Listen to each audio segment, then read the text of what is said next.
Max, en fait, compte, c'est toi qui nous as mis en contact avec Pierre et Karim, parce que tu nous avais dit que de par tes fonctions, hein, tu faisais appel à des médiateurs. Et du coup, pourquoi tu appelais des médiateurs? Voilà, disons qu'en réalité, quand le sujet m'a été proposé, j'ai rapidement essayé de voir dans mon entourage proche ceux que je connais, ceux qui pouvaient être les mieux à même d'apporter des réponses, je dirais, surtout reposant sur leur expérience du terrain. Voilà. Donc à partir de cela, j'ai donc pensé à Karim qui se présentera, mais dont la fonction qui est actuelle, et même son cœur, je dirais, de compétences sur les relations humaines.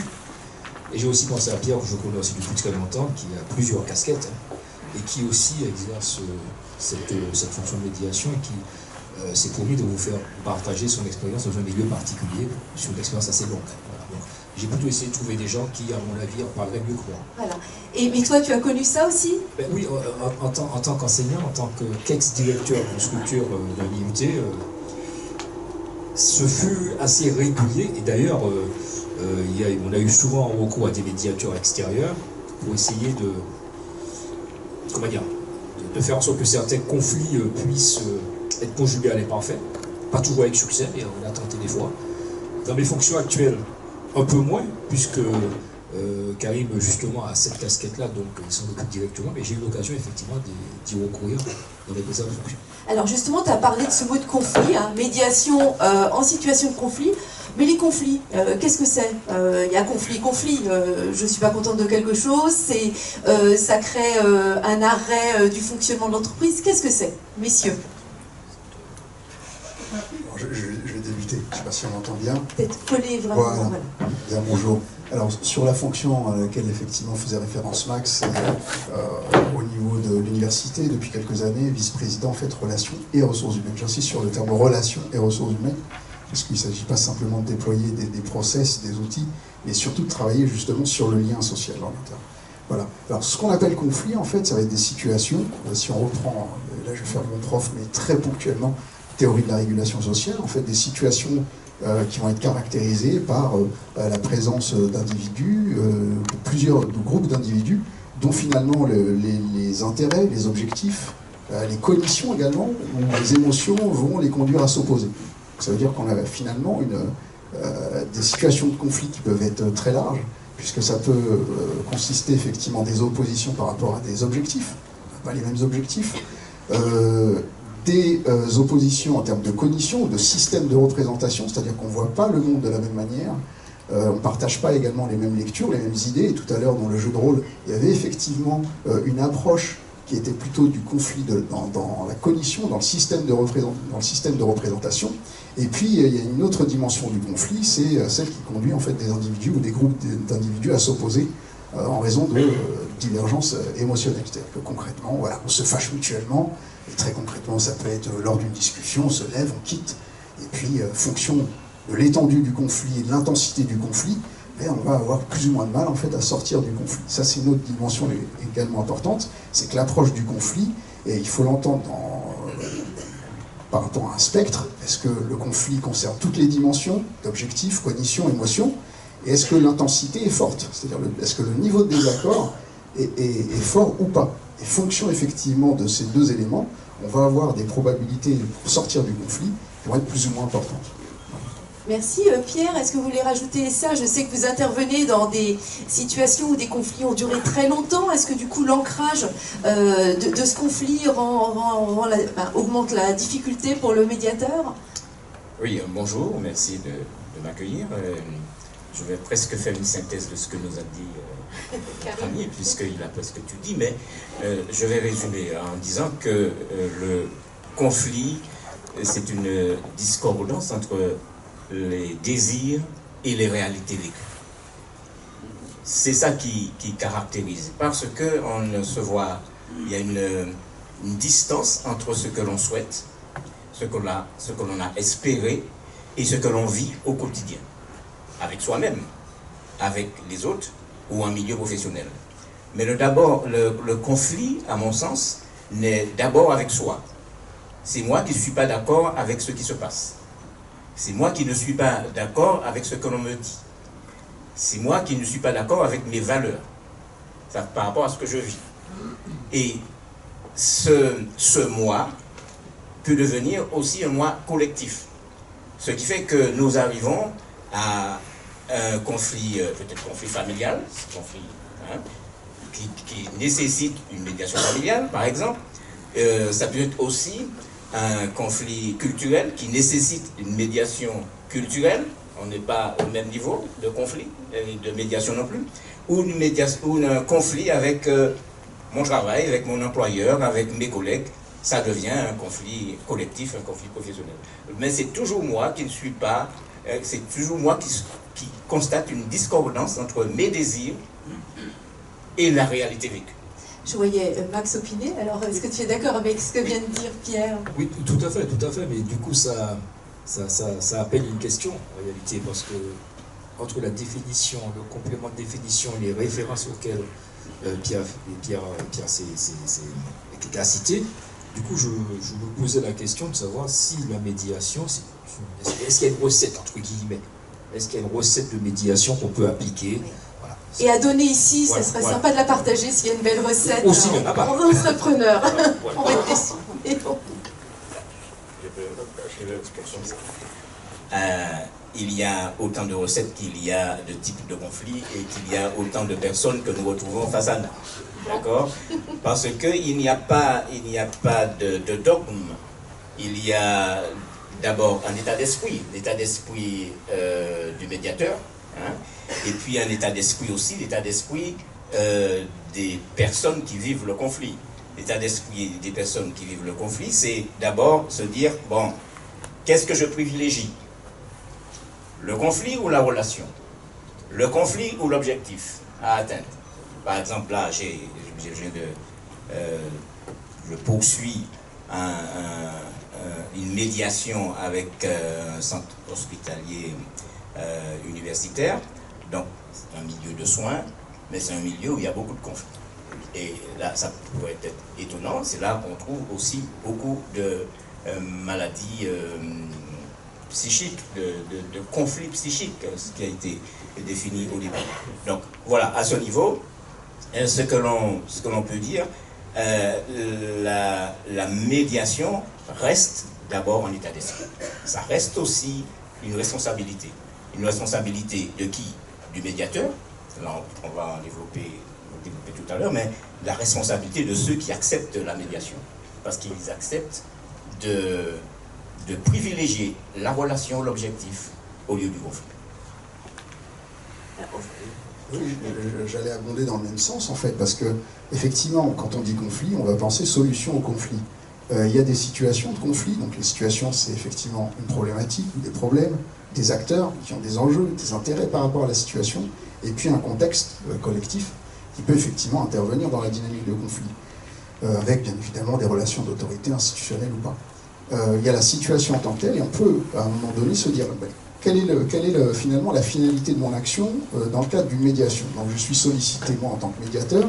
Si je prends mon cas personnel actuellement, voilà, j'ai des enseignants-chercheurs, des directeurs, directrices de laboratoires de recherche qui m'ont sollicité parce qu'à un moment donné, elles n'arrivaient pas à fonctionner en fait avec l'équipe de recherche qu'elles animent, et c'est problématique au point de finalement ne pas pouvoir organiser de réunions en présence parce que effectivement la dimension affective du conflit est telle que les uns et les autres n'arrivent pas à échanger, ne se supportent pas et finissent par quitter effectivement la porte.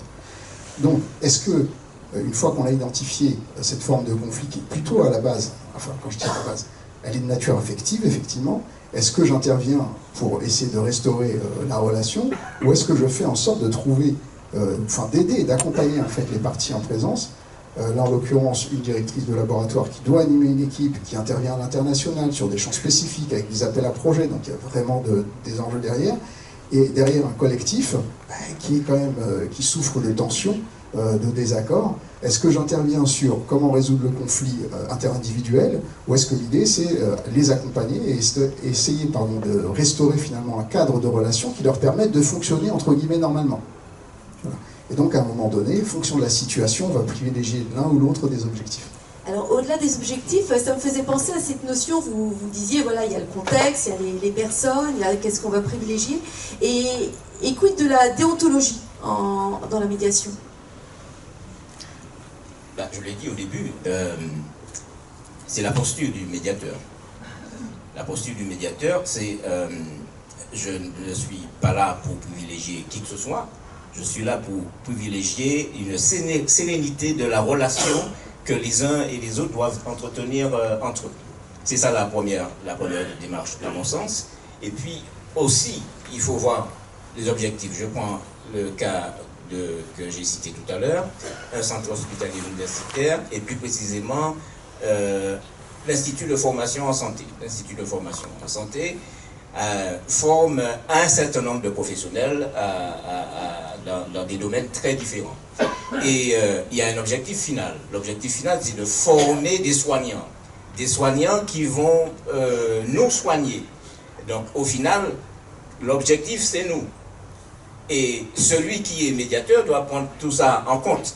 Donc ce n'est pas simplement une question de technique, il faut voir quel est l'objectif. Pourquoi il y a cette médiation? Et à la fin, on finit par se rendre compte que si le conflit ne cesse pas entre ceux qui forment pour pouvoir former ceux qui seront en charge de nous soigner, nous serons mal soignés.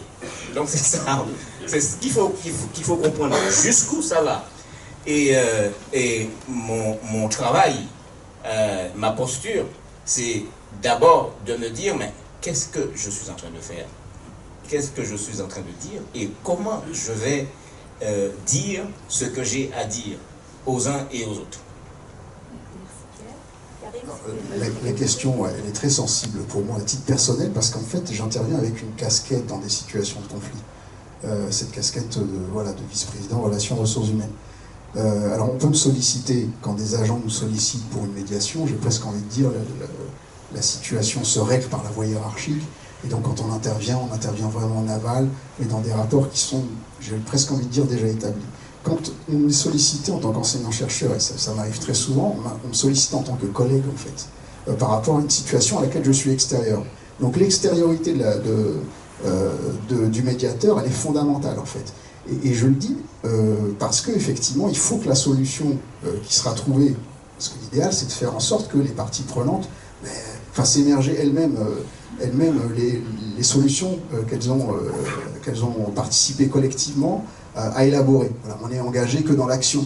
On peut être impliqué en termes attitudinal, je me sens concerné par effectivement la situation, mais on est engagé uniquement dans l'action. Pourquoi? Parce qu'effectivement, il y a des concessions réciproques.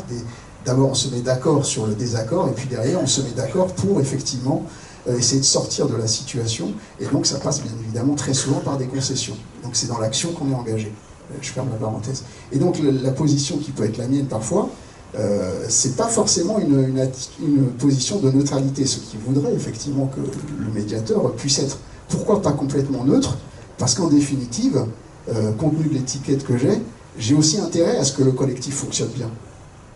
Et donc forcément, ça me met dans des situations parfois de porte-à-faux, raison pour laquelle on a réactivé, dans le cadre de ce qu'on appelle le plan de prévention des risques psychosociaux, où on a effectivement toute une démarche de sensibilisation aux violences sexistes, sexuelles, aux problématiques de harcèlement, de discrimination et donc de conflit, donc toutes les situations de risques psychosociaux. On a réactivé des médiateurs internes qui, eux, pour le coup, alors sont internes à l'université bien évidemment, mais sont complètement extérieurs aux situations. Alors, ils ne sont pas inscrits dans des lignes hiérarchiques, quand ils sont formés à la médiation, et donc aujourd'hui on est plus à même de les solliciter, donc moi ce qui me permet de répondre à la problématique de dissonance cognitive que je peux avoir habituellement. Voilà. Je suis parfois un peu schizophrène. Merci. Justement, Max, tu disais, tu avais choisi, quand on avait préparé ça, des bons médiateurs. Donc, un médiateur, je ne peux pas dire à quelqu'un, tiens, est-ce que tu voudrais faire une médiation?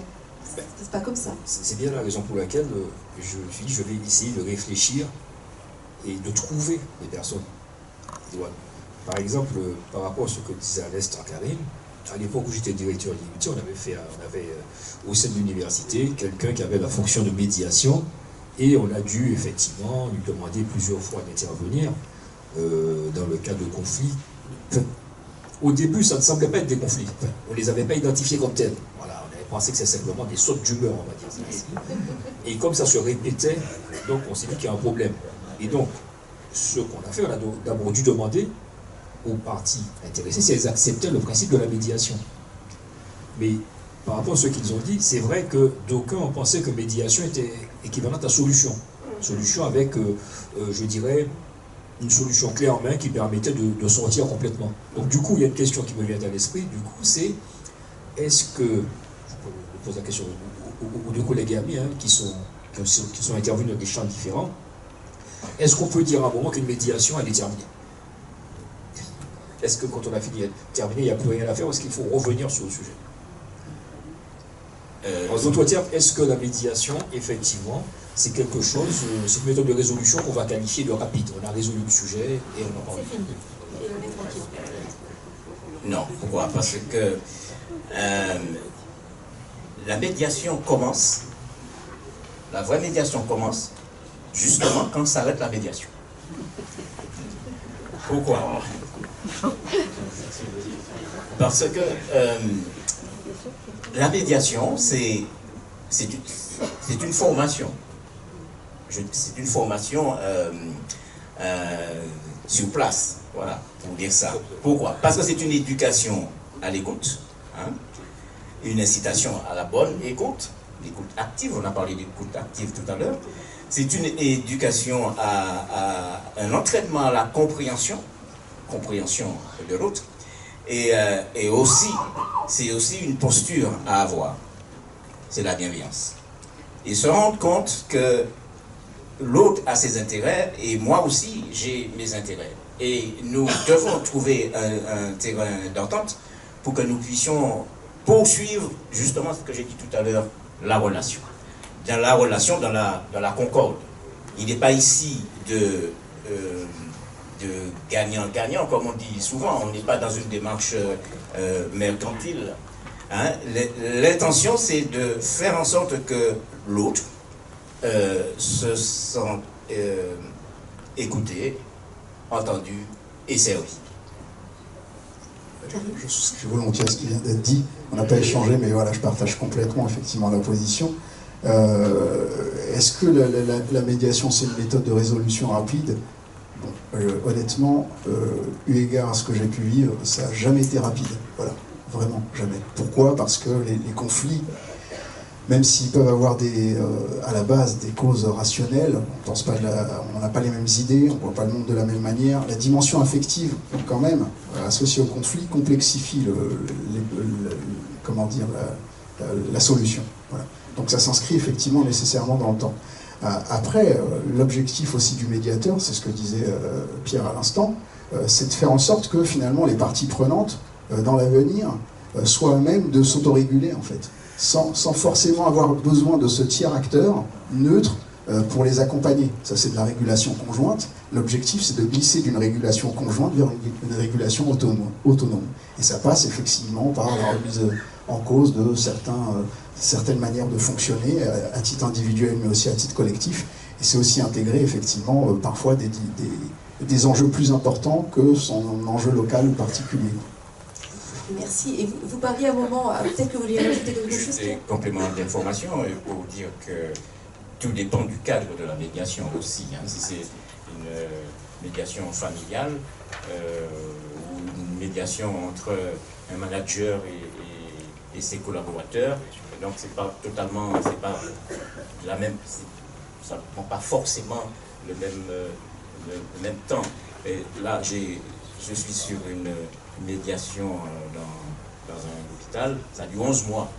Ça a duré 11 mois, puisque il faut écouter individuellement les uns et les autres, proposer des ateliers collectifs, faire le point, tirer des conclusions, et puis vérifier surtout l'engagement des uns et des autres. Parce que je dis souvent,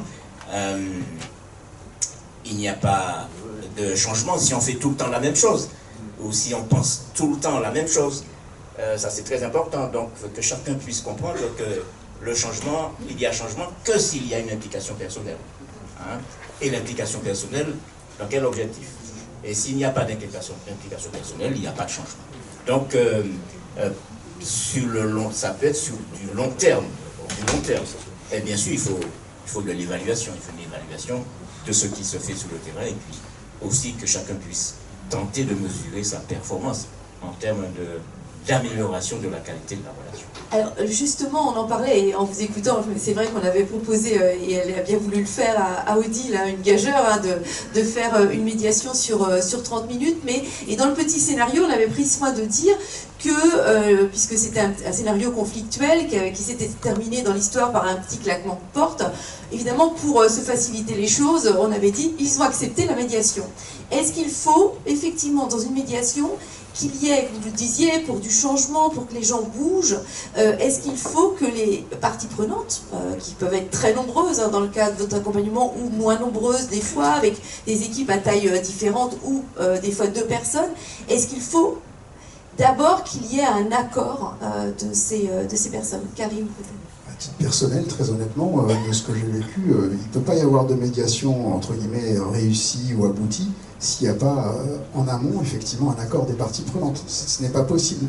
Parce qu'en fait, la situation va imposer à un moment donné, d'abord de se confronter à l'autre, dans son cadre de représentation, essayer de comprendre la manière dont l'autre pense, comprendre ses enjeux, comprendre qu'il a aussi des intérêts à faire autrement.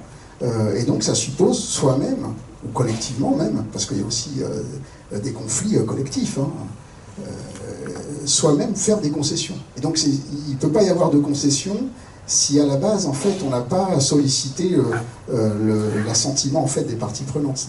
De mon point de vue, ça me paraît complètement illusoire. Pierre, si vous voulez... Là, je suis totalement d'accord avec lui. Moi, quand je sors du cadre hospitalier, si je fais de la médiation avec une équipe éducative dans un lycée, eh bien, on rencontre la même configuration. Il faut l'accord des parents, par exemple, des parents et de l'équipe éducative. Ou bien il faut l'accord des membres de toute l'équipe éducative, par exemple. Donc, oui, pas de médiation s'il n'y a pas d'abord un accord sur la médiation. D'abord, c'est ça qu'il faut retenir à mon sens. Pourquoi quand je dis accord? Parce que les gens se disent, bon, comme je l'ai dit au début, je vais arrêter de privilégier le conflit pour pouvoir privilégier la relation et voir jusqu'où on peut aller. Tout ça appelle une question, mais volontairement naïve. Justement, on a bien compris qu'il faut un accord des parties prenantes, il faut qu'elles s'impliquent. La question que je me posais, mais je l'ai vécu, mais comment amener ces parties prenantes à accepter le principe de la médiation? Parce que pour qu'elles réussissent, il faut qu'elles acceptent. Comment les amener à des d'accord? Comme elles sont en opposition totale, comment les amener justement à accepter le principe de recourir à la médiation comme potentielle possibilité pour elles de se sortir mieux? Alors là, je vais parler vraiment d'un point de vue pratique. Il y a effectivement, dans des situations de conflit, des parties prenantes qui acceptent le principe de la médiation, parce qu'elles ont intégré le fait qu'à un moment donné, on ne peut plus continuer à fonctionner comme ça. C'est problématique à plusieurs points de vue, et pas uniquement individuel, très souvent c'est collectif, donc on va interroger aussi la démarche soit d'intérêt général, puisqu'on est dans des organisations publiques en l'occurrence, ou micro-collective, la dynamique de groupe. Mais en fait, effectivement, comment est-ce qu'on les amène? Ça, c'est toute la difficulté, en fait. Parce que, encore une fois, derrière la démarche, c'est aussi les sensibiliser aux enjeux. Mais à un moment donné, voilà, la dynamique de conflit peut revenir très brutalement, et ça m'est arrivé il y a 1 mois et demi, où effectivement, alors que j'ai été sollicité par cette personne pour intervenir sur une situation de conflit qui perdurait avec un autre acteur de l'université, c'est un conflit interindividuel. On me dit ok, je veux participer à la dynamique à une médiation, donc faire en sorte qu'on travaille mieux ensemble. Par contre, je veux au préalable qu'il s'excuse. Et donc on en est à la même situation. Parce qu'en face, il dit mais ce que j'ai fait mon boulot. Donc je ne comprends pas pourquoi j'irais m'excuser. Et en plus, il demande des excuses publiques. Oui, alors, moi, je dis, et là je parle en tant qu'addictologue, je suis un addictologue, moi je dis qu'on ne rentre pas dans une démarche thérapeutique si on n'est pas conscient qu'on est un petit peu malade. Donc, comment faire pour que ce soit des malades? Voilà, il faut créer le déclic. Il faut créer le déclic pour montrer montrer que la maladie est bien là, hein, la maladie de la relation. Alors au CHU, ce qu'on avait fait, on avait d'abord demandé à deux psychologues de faire le point sur la situation de manière globale et de poser un diagnostic. Et un diagnostic sur lequel chacun pouvait donner son avis et dire effectivement, oui, on reconnaît qu'il y a un problème et que ce problème-là ne peut pas durer.